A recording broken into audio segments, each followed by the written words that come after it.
আসসালামু আলাইকুম সবাইকে। কি অবস্থা সবার? আশা করছি ভালো আছেন। আলহামদুলিল্লাহ আমি আল্লাহর রহমতে আপনাদের দোয়ায় অনেক ভালো আছি। এটা হচ্ছে আমার জন্য একটা নতুন এক্সপিরিয়েন্স। এই এক্সপিরিয়েন্সটা আমার বলা যায় খুবই খুবই ভালো একটা এক্সপিরিয়েন্স আই হ্যাভ। তো এটা হচ্ছে আমার রিসেন্ট কয়েকদিন আগের ঘটনা।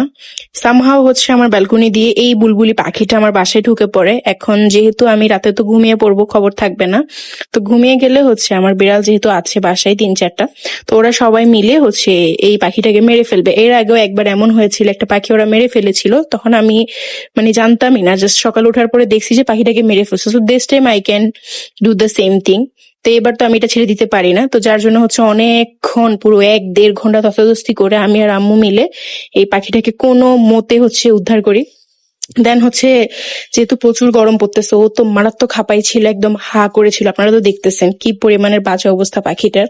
তো অনেকে কি করে, এরকম পাখি পাইলে হচ্ছে বাসায় রেখে দেয়, পালতে চেষ্টা করে। প্লিজ স্টপ দিস প্লিজ, এটা করবেন না, দয়া করে ওদেরকে ওদের মতন ছেড়ে দিন। ওরা হচ্ছে নেচারের সাথে ইউজ টু। আপনি হঠাৎ করে যদি ওদেরকে বাসায় পালার ট্রাই করেন, ওরা কখনোই সার্ভাইভ করতে পারবে না উইথ হ্যাপি লাইফ।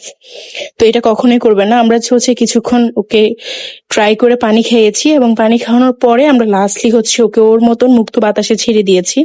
কারণ ও হচ্ছে ছোট থেকে ন্যাচারে বড় হয়েছে। বাট পাখিটা কিন্তু অনেক কিউট। জাস্ট সি যে ও কিভাবে খুশি হয়ে চলে গেছে, মাশাআল্লাহ।